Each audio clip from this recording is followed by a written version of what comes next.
और आपको आखिरी में याद आया कि कुछ छूट गया है, तब आपने तालियां बजाई। होता है। किशन भाई कहाँ चल दिए? हम तो आपके चक्कर में ही आए थे भाई साहब। किशन भाई बहुत बढ़िया आदमी है। या अशोक गुप्ता कई है, मुझे ऐसा लगता है। दो तो यहीं बैठे हैं, एक दो, और भी कोई अशोक गुप्ता है? कौन है? कौन है बताओ? तीसरा कौन है? दो ही हैं। बहुत अच्छा है। मैं इस माइक पर इसलिए आया हूं वहां से उठकर कि जिस कवि को मुझे अब बुलाना है उसके लिए मुझे कुछ जोर लगाना पड़ेगा। मैं उसको बैठे बैठे नहीं बुला सकता क्योंकि वो बड़े कवि हैं। हाँ भैया, किसको ढूंढ रहे हो तुम? गिलास को ढूंढ रहे हो? हाँ, बोतल ढूंढ रहे हो। बोतल? ये पीके को बोतल ही याद आती है। हाँ। इंदु जी क्या है, चुनाव लड़वाए आपको? इंदु बहुत सरकार बोतल वालों को ढूंढ रही है। बात तो सही कह दी आपने। और मैं इतना कहना चाहता हूं, सरला मिश्रा एक नया स्वर है, नया हस्ताक्षर है। मेरी टीम में मैंने उनको पहली बार आमंत्रित किया था। आपको लगा हो कि सरला का भविष्य उज्जवल है। साड़ी तो अच्छी बांधनी आती है, बात तो मैंने देखी है। नहीं क्या? नहीं तो साड़ी में उलझ जाती हैं, कविता तो भूल जाती है। लेकिन उनकी कविता में जो कंटेंट है उसका कोई मुकाबला। जो इन्होंने सीता का वकील बन के बात रखी अपने सामने, तालियां कमजोर थी, वो तालियां ज्यादा चाहिए।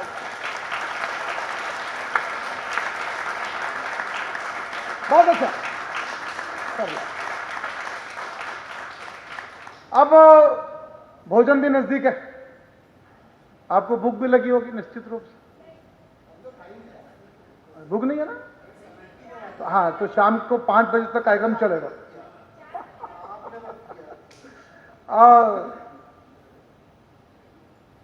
मैं जिस कवि को बुलाना चाहता हूं वो अनिल अग्रवंशी जी हैं।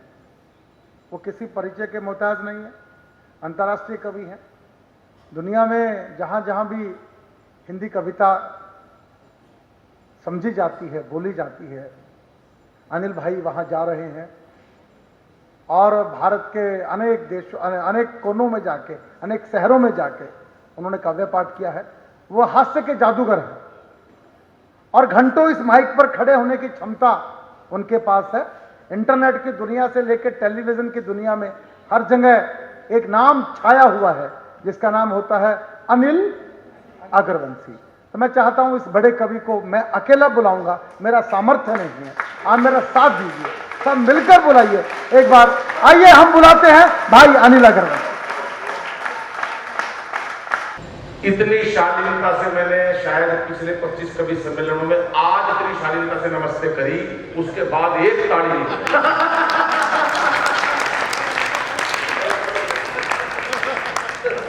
कैमरे में भाई, कैमरे में वाले देखिए, कैमरे वाले इसको बिठा कर बैठ जा भाई, बैठ जा, इसका फोकस बना दे एक जगह।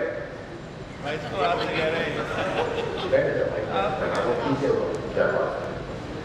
कितना बढ़िया कवि सम्मेलन चल रहा है। सदानंद महाराज श्री श्री 1008 श्री गोविंद जी को प्रणाम करता हूँ। आलती पालती मार के बिल्कुल ऐसे बैठे, बिल्कुल हमारे डेरा प्रमुख जो है वो, जिनको हनीप्रीत की तलाश है। ताली जरा एक बार मिलके बजाओ, मैं शुरू होना चाहता हूँ। इतना बढ़िया गीत पढ़ा सरला जी ने। महिलाएं हैं, तारीफ कर दो इतरा जाती हैं। मैंने कहा इतना खूबसूरत दिखती हो, इतना सुंदर लिखती हो। बोली भगवान ने मेरे को अपने हाथ से बनाया है। मैं बोला मैं कौन सा गूगल का डाउनलोड करें, मैं भी हाथ से बनाया हूँ। पर महिला का कुछ नहीं पता भाई साहब, कोई कुछ भी कर सकता है। हमारे भाई बैठे नरेंद्र जी, आपकी भाई साहब मैं हिम्मत की दाव देता हूँ। मतलब इनको कंट्रोल करना नहीं। भाई साहब ये कह रहे खुशियां, कहां से खुशी ढूंढे। मैं इनके घर गया, बिंदु जी ने तो 50-50 के 2 नोट दिए।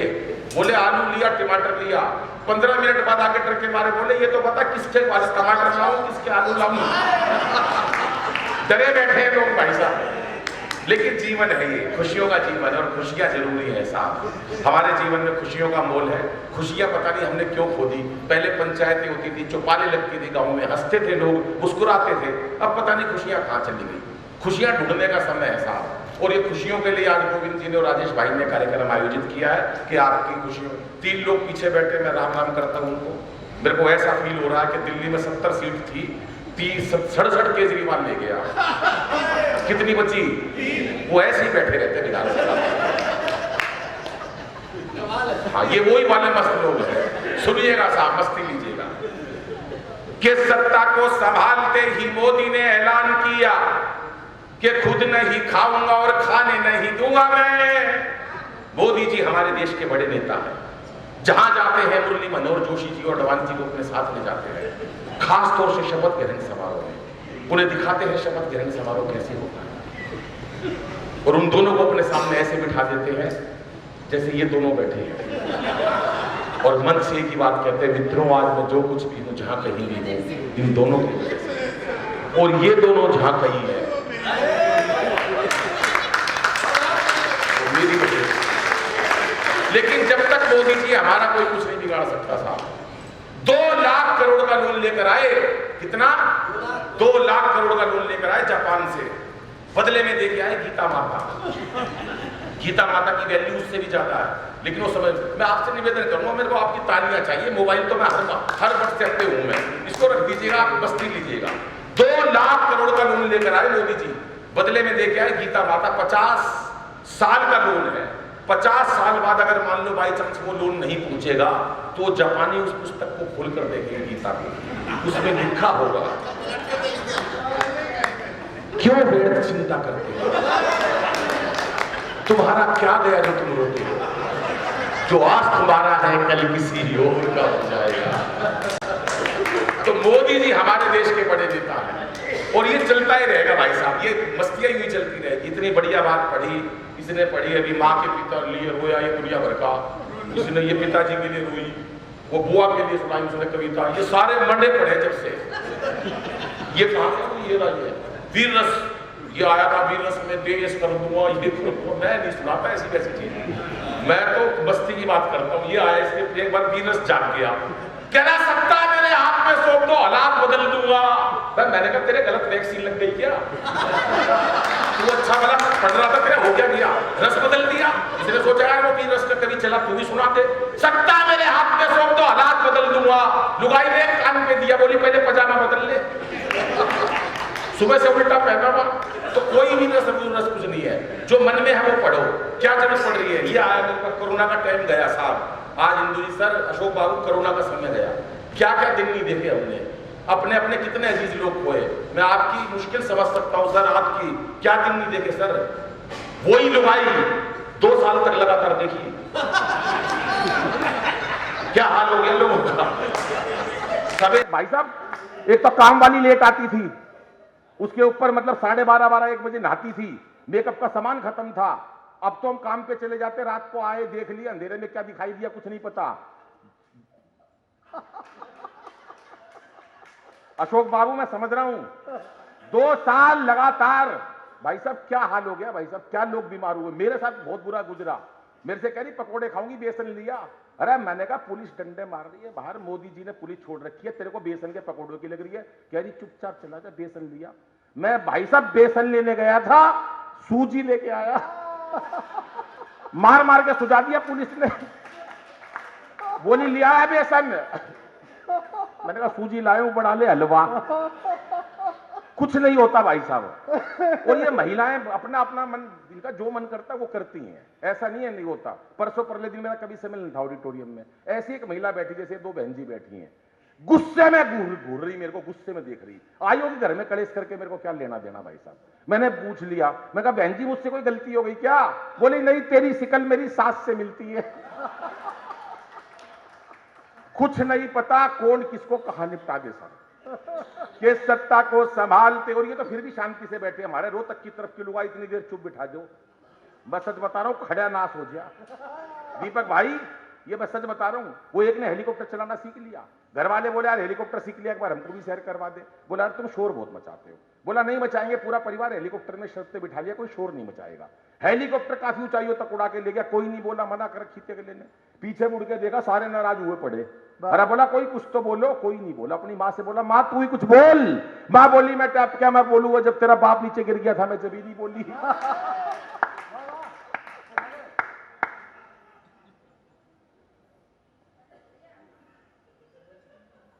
नहीं नहीं कोई बात नहीं भाई साहब, जाओ। ऐसे लोग आते हैं भाई साहब बीच बीच में, वो किसी ना किसी बहाने से महिलाओं से बात करने का उनको बहाना चाहिए। ऐसे लोग होते हैं देश के अंदर, लेकिन आपका कोई मुकाबला नहीं। हमारे गोविंद बाबू बैठे हैं, हमारे सर बैठे हैं। 4 पंक्तियां वहीं से शुरू करता हूं कि सत्ता को संभालते ही मोदी ने ऐलान किया कि खुद नहीं खाऊंगा और खाने नहीं दूंगा मैं। और अखिलेश बोले अब जिंदगी में राहुल को अपनी ये साइकिल चलाने नहीं दूंगा मैं। अमित शाह बोले चाहे कोई भी जुगाड़ करूं, गवर्नमेंट किसी को बनाने नहीं दूंगा मैं। और योगी जी ये बोले मेरा नारी से क्या लेना देना, खुद ना पटाई और पटाने नहीं दूंगा मैं, खुद ना पटाई और पटाने नहीं दूंगा मैं। हर प्रकार के लोग मिलते हैं, हर प्रकार के।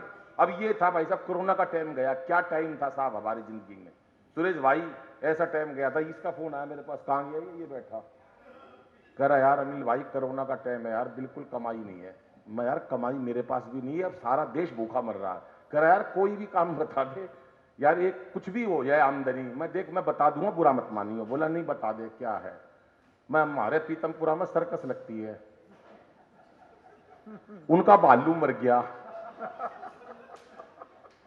बोले यार मुझे क्या करना, मैं कुछ नहीं, भालू के कपड़े पहन के कूदने, भालू का नकाब पहन के कूदवा दिया। वहां 500 रुपए रोज का काम था। अब ये कूद देखा भाई साहब, बाई चांस इनकी वाइफ भी आई हुई थी सर्कस देखने, उसने देखा यार ये भालू मेरे पति की तरह नाच रहा है, समझ में नहीं आ रहा है क्या हो रहा। इसकी भी निगाह पड़ी लुगाई की तरफ, ये भी खिलखिला उठा, वो लुगाई बैठी है, 2-4 स्टेप फालतू लगाऊं। ये ऐसा कूदा बराबर में शेर का बाड़ा था, उसमें जाके पड़ गया भाई साहब, शेर के बाड़े में। अब शेर को देखते घिग्गी बंद गई इनकी, हे जंगल के राजा माफ कर दो। नकाब उतार के फेंक दिया, मैं कोई भालू वालू नहीं हूं, मैं पी के आजाद हूं। शेर ने भी नकाब उतार के फेंक दिया, बोला मैं भी कोई शेर वेर नहीं हूं, मैं भी अली लगर वंशी हूं। एक बार मिलके ताली बजाओ साहब, क्योंकि हंसना हंसाना आदत है मेरी, अपना बनाना आदत है मेरी। लोग तो मुंह फेर के चल देते हैं, आवाज दे के बुलाना आदत है मेरी। 2 मेडल ओलंपिक में लाई हमारी बेटियां 2 साल पहले। सर आप जाग गए सर, बहुत देर से सो रहे थे ये। 2 मेडल लाई ओलंपिक में हमारी बहनें, हमारे देश की लाज रखी बहनों ने। सोना लाई, चांदी लाई, यही लाई, आदमी नहीं लाए लोहे का सरिया तक। जो लाई वहां से मेडल के तौर पे यही जीत के लाई। उसी दिन केजरीवाल साहब ने दिल्ली में एक बयान दिया, मैं भी बचपन से लड़की बनना चाहता था, मुझे मोदी जी ने रोक दिया। हर काम में मोदी। 5 कमरों का फ्लैट। देखो क्या होता है, राजनीति भीतर में बच जाती है, जिसके बच जाती है ना वो कहीं नहीं हटता। हम तो नए बाजार के हैं साहब, हमारे यहाँ एक कांग्रेसी था, भी उसके पिताजी गुजर गए, तो मैं वहां पर थोड़ा जिम्मेदार जाना आना पड़ता मुर्दनी में, तो मैं चला गया उनके साथ निगम बोध घाट। तो उसका बाप मरा पड़ा, लेकिन बाप पे ध्यान नहीं उसका। वहां लिखा था मृत्यु अटल है। उसकी निगाह पड़ गई, कह रहा अनिल भाई देख यहां भी राजनीति। मैं यहां कैसे राजनीति, कह रहा ये देख मृत्यु अटल लिख रखा है इन्होंने, अटल। भाई मैंने कहा ये वो अटल नहीं है भाई, इसका मतलब निश्चित होता है। कह रहा नहीं भाई ये जो है ना अटल जो इन्होंने लिखवाया है ना, ये सिर्फ राजनीति से प्रेरित होकर लिखवाया, मृत्यु अटल है मेरे हिसाब से। मैंने कहा तू बताइयो क्या है, कह रहा मृत्यु ना अटल है ना अडवाणी है, मृत्यु राहुल गांधी है। अगले ने खुद ही बता दिया।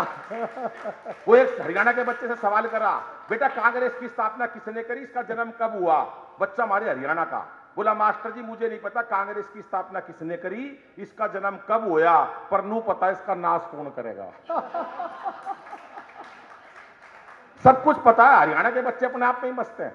वो एक बच्चे का रिजल्ट आने वाला था, पिताजी बोले रिजल्ट आने वाला, देख भाई 2 बजे मेरी मीटिंग चल रही होगी, मैं वीआईपी लोगों से घिरा रहता हूं, तेरा रिजल्ट आए तो ओपन मत करियो, इशारों में बताइयो। बोला पापा इशारा कैसा, बोला एक सब्जेक्ट में फेल हो जाए कह दियो जय श्री राम।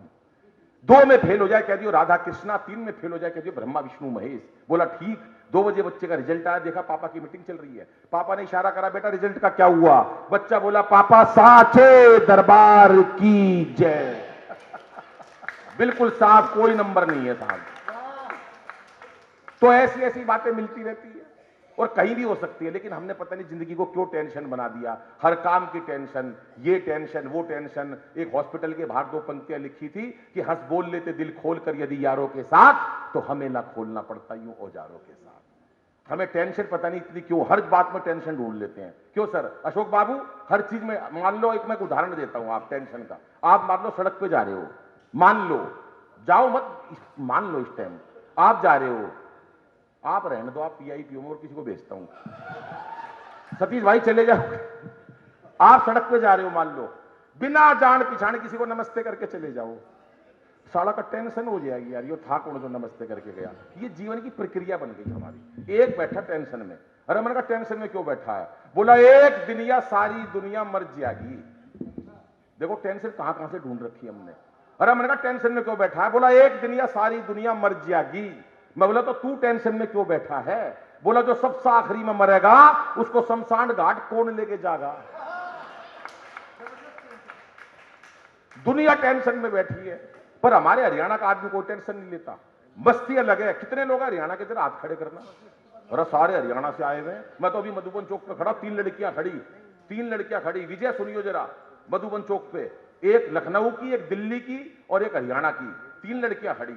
एक मनचला घुड़ता हुआ आया, पैर पत्थर पे लगा, नीचे गिर गया, चोट लग गई, खून निकल लिया है, परेशान हो गया। अब तीनों लड़कियों के कमेंट सुनना। पहले उत्तर प्रदेश की लखनऊ वाली, थोड़ा अदब का शहर है ना, ओहो चोट लग गई बेचारे के। दिल्ली वाली थोड़ी एटीट्यूड नखरे वाली, बदतमीज कहीं का। हरियाणा वाली, और ताड़ ले अपनी बुआ ने। ये है हमारा हरियाणा, हर जगह मस्ती फैली हो। मैं तो अभी मेट्रो में बैठ गया, ताऊ मिल गया, मेरे से बोला छोड़े बलबीर का है। मैं बोला ना ताऊ, मैं बलबीर का को नहीं, पर ताऊ तो ताऊ था। बोला बलबीर का है। मैंने भी गुस्से में कह दी हाँ बलबीर का हूं। बोला होगा भाई बलबीर का, पर तू लागता को नहीं, तू नहीं लागता है बलबीर का। अपनी अपनी मस्ती है। लेकिन आज जो महिलाओं ने तरक्की करी है वो अपने आप में विशेष है साहब। पहले महिलाओं को अबला कहते थे, अबला। आज महिलाओं को सबला कहते हैं, सबला। अबला इसलिए कहते थे अशोक जी, पति खर्चे के थोड़े पैसे देता था, पैसे खत्म हो जाते थे, पत्नी पति के पास जाती थी, पैसे खत्म हो गए, अबला, इसलिए कहते थे अबला। आज नारी सबला है, जो भी है सबला। यही है विशेषता, और ये चलता है जीवन में। क्योंकि महिलाएं आज कोई सोचे कि महिलाओं को कोई बेवकूफ बना दे, भाई साहब कोई पति बेवकूफ नहीं बना सकता। वो एक आया पति लुगाई के पास, बोला गवर्नमेंट ने घोषणा करी है जिसके एक बच्चा होगा गवर्नमेंट 10,000 रुपए महीना देगी। हमारे को 10,000 रुपए महीना मिल जाएंगे, हमारे घर में तो ये हमारा एक बेटा है बंटू, तो हमें 10,000 रुपए मिल जाएंगे। पति के दिल में खोट था। बोला बुरा नहीं मानना तो एक बात कहूं? लुगाई बोली बोल। बोला मेरा एक बच्चा जयपुर में भी है। लुगाई बोली लिया, वहां से बच्चा लेकर आया, घर में आके बोला बंटू दिखाई नहीं दे रहा। लुगाई बोली बंटू को उसका पिताजी ले गया। एक बार जरा सारे मिलके तालियां बजाओ साहब, क्योंकि चेहरे पर हंसी और दिल में खुशी होती है। सही मायनों में यही जिंदगी होती है। चेहरे पर हंसी और दिल में खुशी होती है, सही मायनों में यही जिंदगी होती है। और हंसना किसी इबादत से कम नहीं, किसी और को हंसा दो तो बंदगी होती है, किसी और को हंसा दो तो बंदगी होती है। जीवन इसी का नाम है साहब। हम टेंशनों में रहने लगे, और टेंशन होने भी नहीं चाहिए। करेगा यो टेंशन। ये कई लोग तो खामा खा, ये कुछ नहीं करा इस बेचारे ने, इसका काम है। मेरे को हो गई भाई साहब। मैं अभी पीछे कविता पढ़ रहा है, एक लठ लेके एक आदमी आ गया मूंछों वाला। मैंने कहा भाई साहब बैठ जाऊं क्या? बोला तू तो लगा रहा है, मैं तो उसे ढूंढ रहा हूं जिसने बुलाया तेरे को। हो जाती है, हम क्या करें भाई साहब। टेंशन, कितनी टेंशनों से पीछे छुड़वाएं। अभी एक कवि सम्मेलन में चले गए भाई साहब, बुरा हाल वहां राजेश चेतन लगा रहा, 1 घंटे टाई पहन के, किसी ने ताली नहीं बजाई। पहन लो टाई, क्या फर्क पड़ता है। ये लगा रहा राजेश अग्रवाल नहा धो के, कोई ताली नहीं बजाई। ये लगी रही बाल खोल के 1 घंटे तक, किसी ने ताली नहीं बजाई। कौन ताली बजाएगा? आखिरी में मैंने कविता सुनाई, पीछे खड़े बाबा ने ताली बजाई। मैं बोला बाबा बहुत मेहरबानी, तेरे को मेरी कविता समझ में आई, तुमने मेरी कविता पे ताली बजाई। बोला मेरे तेरे एक लाइन समझ में नहीं आई, मैं तो तंबाकू कूट रहा हूं। तू तो लगा रहे बस। तो ये टेंशन का कहां से, कितनी मना करें ये टेंशन भाई साहब, कहीं से भी हो सकती है टेंशन, लेकिन टेंशन लेनी नहीं चाहिए। आज बच्चे हैं 80% नंबर लाते हैं, 90% लाते हैं, आत्महत्या कर लेते हैं। अशोक जी, हमारे टाइम में ऐसा नहीं था। मेरे टाइम में जब भी मैं पढ़ा, मास्टर ने आत्महत्या करी, मैंने कभी नहीं, मैं क्यों करूं, बोला मैं पास हो जा, मैं रिटायर, मेरे को सस्पेंड कर देंगे, मैं देख मैं इससे ज्यादा नंबर नहीं ला सकता, तू कल का मरता आज मर जा। मैं कभी नंबर नहीं लाया सर, क्या नंबर लाऊं आज सर, मैं चाहे कुछ भी हूं आज भगवान। तुझे देखो गोलगप्पा सी। मतलब मैं सच बता रहा हूं, आज अशोक बाबू हम, मैं तीसरी में फेल हुआ, ये राजेश भाई है, ये सब लोग अभी इकट्ठे पढ़ते थे, मैं पास होता गया, ये वहीं पढ़ा रहा, वो एक अलग बात है। लेकिन मस्ती से जीना चाहिए। आज बच्चों को टेंशन होने लगी है साहब, क्यों टेंशन रखे हम। मैं स्कूल में गया, पढ़ा, बहुत पढ़ा रहा, कभी नहीं पढ़ा। ज्यादा पढ़ लिख जाओगे क्या बन जाओगे, इंजीनियर, वकील, जज। कभी तीसरी में फेल होकर देखो, बड़े बड़े लोग भाई साहब ऐसे बैठ के सुनते नीचे। और इनका तो कोई मुकाबला ही नहीं है सर, ये तो अद्भुत व्यक्तित्व है। गोविंद जी तो इतने ज्यादा मतलब भावु, इतने सरल व्यक्तित्व मैंने अपनी जिंदगी में नहीं देखे भाई साहब। मेरे से आए, बोले अनिल भाई क्या लोगे, मैंने कहा चाय पी लेते हैं। दोनों चाय पीने लगे। मैंने कहा सर आपके चाय में मक्खी पड़ी है। बोला पड़ी रहने दे साली, कितना पी लेगी, चाय है कि नहीं, सारी चाय छूट गए। ये आज के लोग नहीं है साहब, मैं 1912 से जानता हूं इनको, मेरी 1912 से जाने पिछाड़े इनसे। यहां बता कनॉट प्लेस की बात है सर, एक पाकिस्तानी, एक चीनी और एक हमारे चाचा जी, ये वहां बैठे हुए, मैं बराबर में बैठा हुआ। अब तालियां चाहिए पूरे सदन की, हाथ उठा के पहले सुन लो। तीनों बैठे हुए। अब जैसी पाकिस्तानी ने कॉफी पी के खत्म करी, कप हवा में उछाल के कप तोड़ दिया गोली मार के।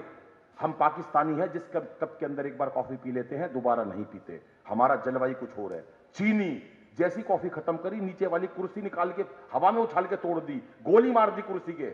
हम चीनी हैं जिस कुर्सी के ऊपर बैठकर एक बार कॉफी पी लेते हैं दोबारा नहीं पीते। महामंडलेश्वर गोविंद बाबू, पूरे देश की इज्जत का सवाल। जैसी कॉफी खत्म करी, एक गोली मारी पाकिस्तानी के ठां, दूसरी मारी चीनी के ठां, बोले जिसके साथ, तालियां थोड़ी है जरा मिलके बजाओ, एक बार कॉफी पी लेते हैं दोबारा नहीं पीते। अब 15 दिन हो गए, मेरे पास रोज टेलीफोन आ रहा है इनका, अनिल यार तेरे साथ एक बार कॉफी पीनी है। मैं यो मन न भी मरवावेंगे यार। आदमी बड़ा ऐसे ही नहीं बना जाता, दिमाग होना चाहिए साहब, दिमाग। और दिमाग हरियाणा वालों में तो वैसे ही होता है। अभी लुगाई बोली 1 किलो लड्डू खाऊंगी बूंदी के। डिजिटल का जमाना है, मैंने डिजिटल से सोचा यार घर पे ही आ जाएंगे। मैंने फोन करा, वहां से फोन आया मधुर स्वर एक बाला का, नमस्कार हम अग्रवाल स्वीट से बोल रहे हैं, कृपया मिठाई के लिए 1 दबाएं, गज्जक के लिए 2 दबाएं, नमकीन के लिए 3 दबाएं। भाई साहब क्या 1 किलो लड्डू लेने थे, टाइम देख लो कितना लगा दिया। मेरे को भाई साहब मिठाई चाहिए थी, मैंने 1 दबा दिया। लड्डू के लिए 1 दबाएं, बर्फी के लिए 2 दबाएं, गुलाब जामुन के लिए 3 दबाएं, रसगुल्ले के लिए 4 दबाएं। मेरे को बेसन के लड्डू चाहिए, मेरे को बूंदी का 1 किलो लड्डू चाहिए था, मैंने भाई साहब मिठाई का 1 लड्डू दबा दिया। बेसन के लड्डू के लिए 1 दबाएं, बूंदी के लड्डू के लिए 2 दबाएं, गूंद के लड्डू के लिए 3 दबाएं, बेसन बूंदी के चाहिए थे साहब 1 दबा दिया। 1 किलो के लिए 1 दबाएं, 5 किलो के लिए 2 दबाएं, 50 किलो के लिए 3 दबाएं, 100 किलो के लिए 4 दबाएं। वो गलती तो 4 पर हाथ पड़ गया मेरा, और अब मैंने कहा मर गया साला, 400 किलो लड्डू भी कौन खाओ, राजेश चेतन भी एक टाइम में 20 किलो खाओ है। मैं यार तू तो मर गया यार, छोड़ यार तू। मैंने भाई साहब डर के मारे टेलीफोन काट दिया। अब वहां से दोबारा फोन आया, आजकल रिकॉर्ड हो जाते हैं, नमस्कार हम अग्रवाल स्वीट से बोल रहे हैं, अभी आपके यहां से 100 किलो बूंदी के लड्डू का ऑर्डर मिलाया है, बताओ डिलीवरी किस पते पर भिजवानी है। अब मैं भी छठा हुआ हरियाणा का, मैंने कहा बहन जी टेलीफोन मन तो मिलाया नहीं, हम घर में 9 भाई हैं, सबसे बड़े वाले से बात करने के लिए 1 दबाएं, 2 नंबर वाले से बात करने के लिए 2 दबाएं, और कुछ भी समझ में आए तो फिर जोरदार तालियां बजाएं। आज अशोक बाबू है हमारे, इनका जलवायु कुछ हो रहा है साहब। आज से नहीं जानता मैं, मेरे ख्याल 1856 से जाने पहचान है। 1800 विजय 1856 से जानता हूं मैं इनको, पिछले जन्म में पिछले जन्म में भाई साहब मैं पैदा होने वाला था, मेरे को विष्णु भगवान ने क्या क्या भेजी थी। लक्ष्मी माता ने साफ कह दी विष्णु भगवान से, वो अनिल पैदा होने जा रहा, कुछ बात करनी हो तो कर ले। तो विष्णु भगवान जी ने मेरे को आवाज दी, बोले अनिल कहाँ जा रहा है? मैंने कहा धरती पे पैदा होने जा रहा हूँ। बोले जा, कोई दिक्कत नहीं है, 2 लोगों से बच के रहियो। मैं प्रभु 2 लोगों से बच के रहूं? बोले हाँ। बोले किससे? बोले एक तो गोविंद बाबू पाओगा तने, और एक राजेश चेतन। मैंने कहा इनसे क्यों बच के रहना प्रभु? बोला ये जो गोविंद बाबू हैं ये कवि सम्मेलन करवाएंगे, पूरा पेमेंट। मैं प्रभु कोई खास बात नहीं है, और बताओ। बोले एक राजेश चेतन से बच के रहियो। मैंने कहा ये इसमें क्या खास बात है, कैसे? बोले सुनो, राजेश चेतन जी से बच के रहना है, ये तेरे बड़े भाई के रूप में, तेरे गुरु के रूप में, बड़ा होने के रूप में काम करेगा। लेकिन कल उसको याद करो, महाभारत में जब एकलव्य ने धनुष बाण चलाना सिखाया तो उससे अंगूठा मांग लिया था द्रोणाचार्य ने। जब तू बहुत अच्छा लिखने लगेगा तो ये तेरे से अंगूठा मांग लेगा, तो इससे बच के रहना चाहिए। तो मैंने कहा प्रभु मैं क्या करूं? अब तालियां बजाना। बोले तू एक काम कर, तू 2 अंगूठे ले जा, अगर राजेश चेतन मांग रहे तो एक राजेश को दे दिए। तालियां जरा मिलके बजाओ साहब, ये हंसी है।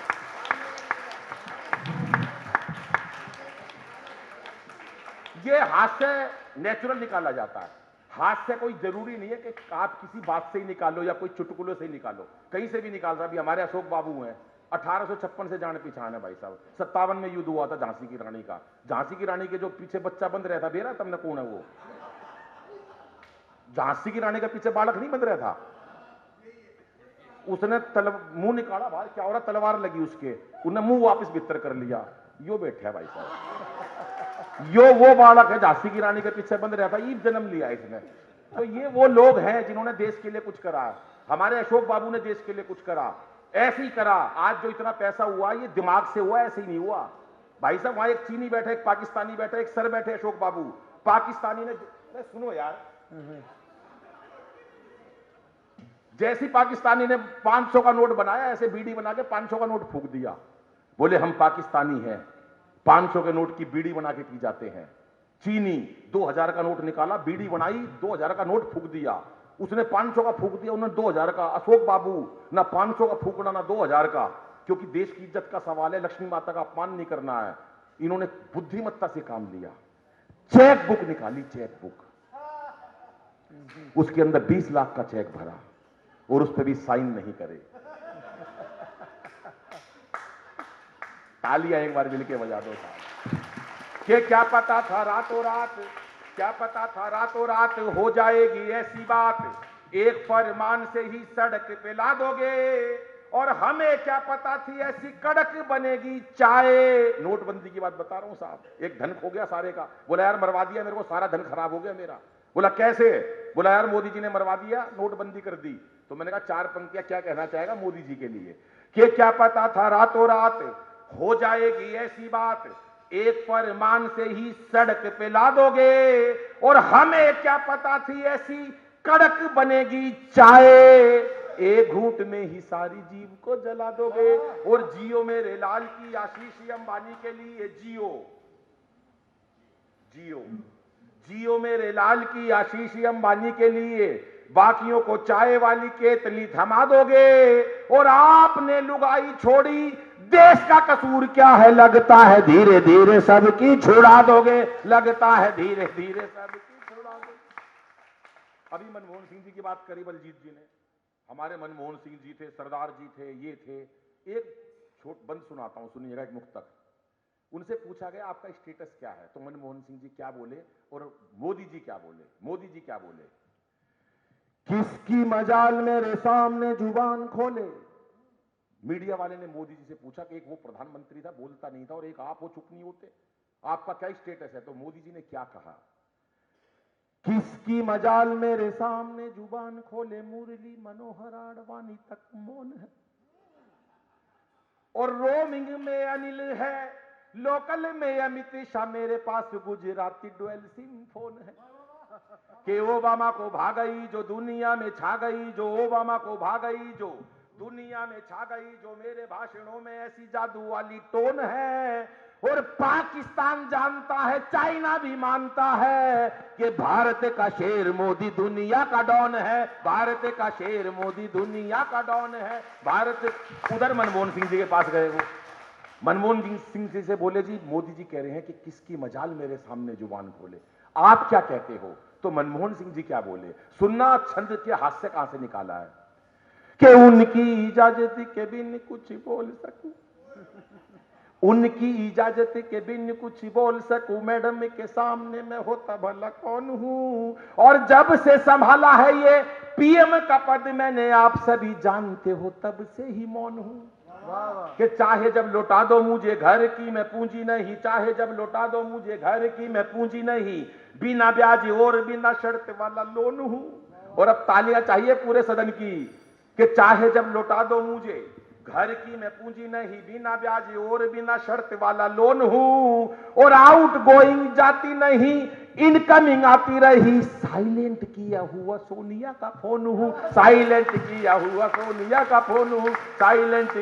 एक अंतिम सुना देता हूं मैं भाई साहब, सब मस्ती की बात है, और आज मुझे लगता है कि बलजीत जी हो या सरला जी हो, विनय भाई, सबने बहुत बढ़िया पढ़ा, और पीके ने माँ की कविता पढ़ी, और इसने झांसी की रानी के बालक ने इतना बढ़िया पढ़ा, ये सब इन्होंने कमाल करा। राजेश भाई अभी पढ़ेंगे, अपना समापन करेंगे, मुझे भी समय की सीमा है। मैं एक गीत क्या कौन सा सुनाऊं राम, जो मन करे सुना दो, हास्य की कविता तो हो गया हास्य बहुत, आधे गीत सुना दो। एक गीत सुना देता हूं दोस्तों। माँ के बारे में सुनाया, पिता के बारे में सुनाया, 4 पंक्तियां तो बेटियों के लिए कहता हूं, गर्भ में मार देते हैं तब कहता हूं कि इसे बेटा बना पालो तो ये इतिहास छू लेगी, करो विश्वास बेटी पर तो ये विश्वास छू लेगी, कभी जीवन में बेटी को नजरअंदाज मत करना, जरा से पंख खोलोगे तो ये आकाश छू लेगी, जरा से पंख खोलोगे तो ये आकाश छू लेगी।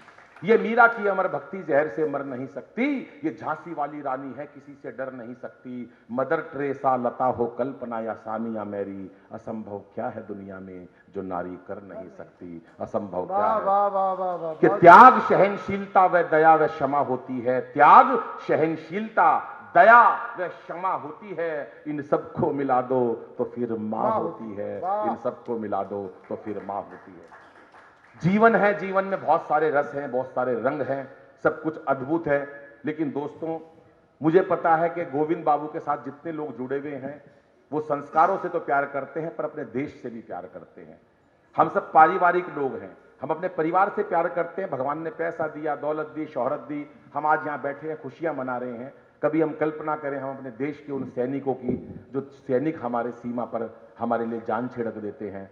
हम एक बात तो मैं कहना चाहूंगा, हमको एक आयोजन में आज हम गौशाला में दान करते हैं, हम मंदिर बनवाते हैं, हम लोग प्याऊ लगवाते हैं, भंडारे करते हैं। थोड़ा सा हमको जागरूक और होना पड़ेगा, ये ऐसा मेरा मानना है, जरूरी नहीं आप करें। जब भी कोई ऐसे बड़े आयोजन करें, सम्मान समारोह जहां हो, ये वाला नहीं, जहां बड़े आयोजन करें, तो अपने आसपास क्षेत्र का अगर कोई शहीद हो तो उनकी पत्नी को और उसके परिवार से मंच पर सम्मानित करना जरूरी हमारा कर्तव्य बनता है। दोस्तों हम शायद उन लोगों को इतना प्यार या महत्व नहीं देते। हम यहाँ भगत सिंह की कविताएं तो पढ़ देते हैं, चंद्रशेखर की आजाद की कविता पढ़ देते हैं, गांधी जी की कविता पढ़ देते हैं साहब, लेकिन जो लोग देश के लिए काम कर रहे हैं, क्या हम उनके प्रति संवेदना भी नहीं रख सकते? हम क्या करते हैं उनके लिए? कभी कल्पना करिए हमारे समाज ने, हम सब कुछ कर देते हैं लेकिन अपने सैनिकों के लिए नहीं। परमवीर चक्र गवर्नमेंट दे देती है, अशोक चक्र दे देती है, वो कहां तक सार्थक है? कविता में बताता हूं, 9 पंक्ति की कविता है, सुनिएगा साहब। देश की कविता पढ़ता हूं क्योंकि अन्य विषय हो चुके हैं। राजेश भाई सुनिएगा। सैनिक के सीमा पर गोली लग जाती है, इसमें इको तो नहीं होगा भैया? थोड़ा सा वॉल्यूम बढ़ सकता है बिना सीटी के? थोड़ा सा वॉल्यूम बढ़ा दो, क्योंकि 15 दिन से लगातार इतने कवि सम्मेलन करे हैं। मुझे पता है मैं आपके सामने बोला जरूर हूं, लेकिन मैं कितने स्टैमिना से, कितनी मेहनत से बोला हूं ये मैं जानता हूं, क्योंकि लगातार 15 दिन हो गए मेरे को रातों को 3-3 बजे सोते हुए, गला बैठ गया है, बोला नहीं जा रहा। लगातार आगे 10 तारीख तक कवि सम्मेलन है, पर मुझे आज आना था राजेश भाई के आदेश पे, गोविंद जी के आदेश पे। ऐसा मन था कि दिन में सोऊं 6-7 घंटे तब आराम करूं, लेकिन यहां आया हूं तो एक कविता सुनना, आपका पूरा प्यार चाहिए। मेरी ऊर्जा बहुत कम है लेकिन मुझे ऊर्जा मिलेगी आपकी तालियों से। एक बार तालियां बजा दें, मैं सुनाना चाहता हूं।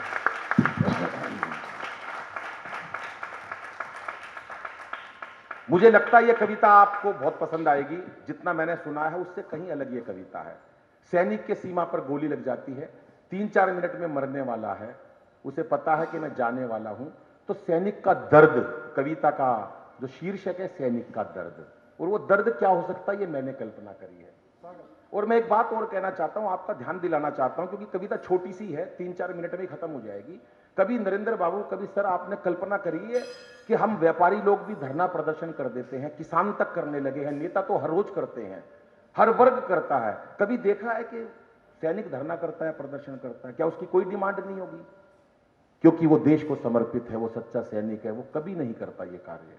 दोस्तों, मैंने उसके दर्द को अपनी कविता में गाया है। आपका प्यार और समर्थन उतना ही मिलना चाहिए जितना हास्य पे मिला है, जितना और कविताओं पे मिला है, उससे ज्यादा प्यार मिलना चाहिए, तालियां मिलनी चाहिए सैनिक के लिए। सुनिएगा साहब। बहुत अच्छा, बढ़िया। श्वास का गोली लग गई है, सुनना समर्पित करता हूं पीछे तक के लोगों को सर, और ये 4 लोगों को विशेष रूप से एक बार उनको थोड़ा सा आगाह करा दे सर। सुनिएगा साहब, 3 मिनट की कविता।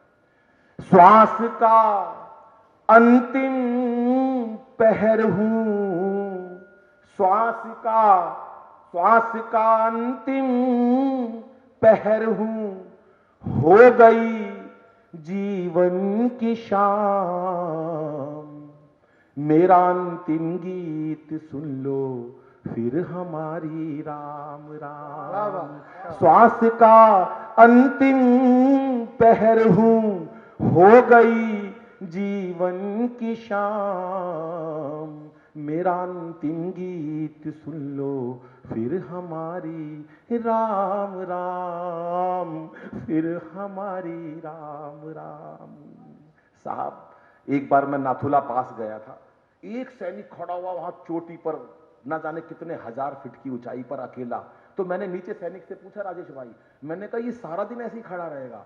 कह रहा ये सारा दिन सुबह नाश्ता करके ये वहां सीटी मारे, इसको छेड़ो मत भैया, बिल्कुल वहीं पर कर दो जहां था ये वहीं पर खड़ा रहेगा सारा दिन। अभी इसमें सीटी लगा रहा, थोड़ा आपने छेड़ दिया इसको, आप वैसे ही रहने दो प्लीज। तो मैंने कहा वहां नाश्ता कैसे पहुंचाते हैं? बोला एक सैनिक इसका नाश्ता देकर आता है, वो नाश्ता देकर वापस आ जाता है, क्योंकि वहां आग नहीं जल पाती है। ये मैंने खुद देखा। तो मैंने कहा सारा दिन वहां खड़ा रहेगा, हर रोज खड़ा रहेगा? बोले हाँ। तो मैंने कहा ठंड में क्या होता है? बोला ठंड में -डिग्री तापमान होता, तब भी वो वहीं खड़ा रहता है, 10 डिग्री। आप कल्पना करो कि -10 डिग्री में एक व्यक्ति पहाड़ पर अकेला खड़ा है, दुश्मन को देख रहा है।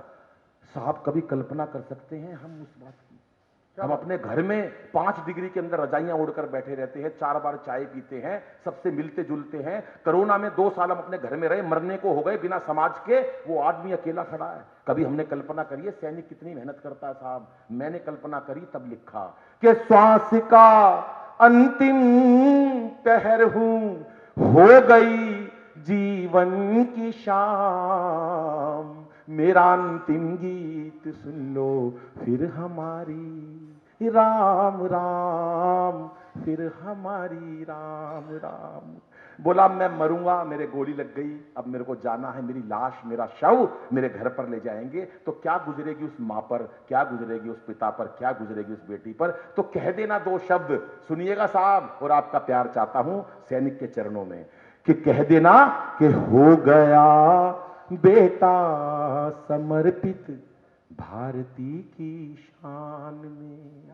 कहना मां रोइयो मत तू, हो गया बेटा समर्पित भारती की शान में, फिर जन्म लूंगा पिता से कहना हिंदुस्तान में, फिर जन्म लूंगा पिता से कहना हिंदुस्तान में, मां से कहना पा लिया है, सबसे ज्यादा मार होती है साहब, मां से कहना पा लिया, बेटे ने जन्नत का मकाम, मेरा अंतिम गीत सुन लो फिर हमारी राम राम, फिर हमारी राम राम।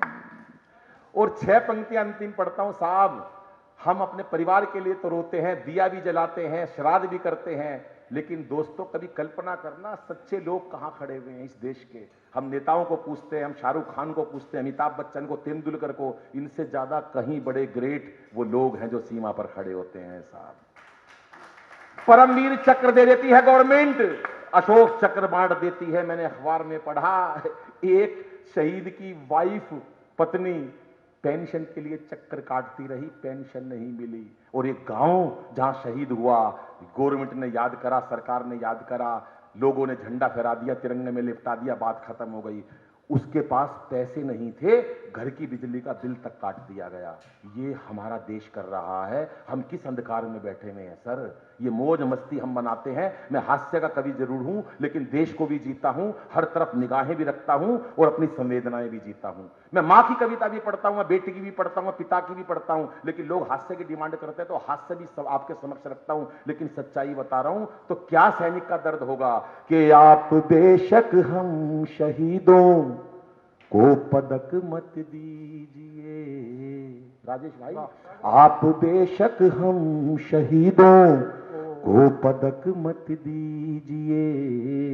रो रहा परिवार बेबस, ख्याल उनका कीजिए। भूख से बच्चे न तड़पे, भूख से बच्चे न तड़पे, कर दो इतना इंतजाम। मेरा अंतिम गीत सुन लो, फिर हमारी राम राम, फिर हमारी राम राम। अंतिम 3 पंक्तियां पढ़ता हूं और अपना स्थान लेता हूं। और उठा देना तालियां उन शहीदों के चरणों में। मुझे पता चले मैं किस समाज के अंदर कार्यक्रम शहीदों का पढ़ रहा हूं। बहुत तालियां बजाते हैं हम हंसी पर, ठाकों पर, मस्ती पर, लेकिन मुझे पता चले कि शहीदों के प्रति कितना समर्पण है, मैं देखना चाहता हूं साहब। सैनिक के गोली लग जाती है, मरने वाला है। एक नेता ने बयान दिया, साउथ वाले ने, अरे मर गए तो क्या हुआ, तनख्वाह नहीं देती क्या गवर्नमेंट? मैं कहता हूं हमारे में से कितने लोग हैं जो 5 लाख रुपए महीने में या 2 लाख रुपए महीने में अपनी जान दे देंगे? 60 डिग्री तापमान में या 60 प्लस डिग्री तापमान में हमारे में से कौन है जो सीमा पर खड़ा हो जाएगा? दोस्तों, ये जज्बा देशभक्ति का भगवान बनाकर भेजता है। भगत सिंह, आजाद, ना जाने कितने ऐसे शहीद हैं, कितने ऐसे हमारे क्रांतिवीर हैं जिनके लिए ये धरती माता आज भी तरसती है। दोस्तों, हम क्या हैं उनके मुकाबले में? लेकिन मैं एक प्रूफ करता हूं। भैया 1 मिनट, इसको बाहर भेज दो, ये अभी जो बोतल उठा रहा। सुन जाओ भैया, बाद में आना, 2 मिनट बाद। अब सुन लो साहब, मैंने प्रूफ किया है कि भीतर में जज्बा कैसे होता है। मरने वाला है शहीद, गोली लग जाती है। मैंने 6 पंक्तियां पढ़ी, अंतिम 3 और पढ़ता हूं। सीमा पर एक तिरंगा है, गोली लग जाती है, मरने वाला है, तो क्या उसके मन में धड़कने, क्या देश जागता है? अगर आपको लगे कि देश जगाया है तो पूरे सदन का आशीर्वाद चाहूंगा कि धड़कने अब गीत वंदे मातरम गाने लगी। मां को संदेश दे दिया, वो रोएगी, देश को संदेश दे दिया। अब मैं मरने वाला हूं आखिरी में, तो देशवासियों से विनती करता हूं साहब, सुनिएगा, अंतिम क्षण है कि धड़कने अब गीत वंदे मातरम गाने लगी। अलविदा ए दोस्तों, अब नींद सी आने लगी। अलविदा ए दोस्तों, अब नींद सी आने लगी। मूंद कर आंखें करूं मैं, मूंद कर आंखें करूं अब उस तिरंगे को सलाम। मेरा अंतिम गीत सुन लो, फिर हमारी राम राम। श्वास का अंतिम पहर हूं, हो गई जीवन की शाम। मेरा अंतिम गीत सुन लो, फिर हमारी राम राम, फिर हमारी राम। बहुत बहुत आभार, बहुत बहुत धन्यवाद। और मैं जय, मुझे बहुत अच्छा इस बात पर लगा, हाथ से पूरा देश सुनता है, पूरे देश में जाता हूं, बाबूजी की आंखें नम हो गई हैं। ये सच्ची देशभक्ति है जो भीतर में है। हम अपने परिवार के लिए तो रो पड़ते हैं, दादाजी गुजर गए, रोने लगे, घर में कुछ हो गया। अशोक भाई की आंखें देखता हूं कितनी नम हो गई है, तो इसका मतलब आपके दिल में देश धड़कता है। वरना क्या जरूरत है कि रोने की या देशभक्ति की कविता पर खड़े होकर ताली बजाने की या सोचने की। अशोक भाई जैसे लोग जब भावुक होकर रोने लग जाते हैं तो ये इस देश हमारे सबके दिल में धड़कता है। जगाने वाला चाहिए साहब। और ये कविताओं का मंच, ये राजेश भाई का मंच, ये हमारे गोविंद बाबू का मंच, जिसके अंदर देश की बातें भी होती हैं, माँ की बात भी होती है, हास्य की बात भी होती है, पिता की बात भी होती है। ऐसी गोष्ठियां सार्थक होती हैं जो हमारे देश को आगे ले जाती हैं। बहुत बहुत आभार, धन्यवाद।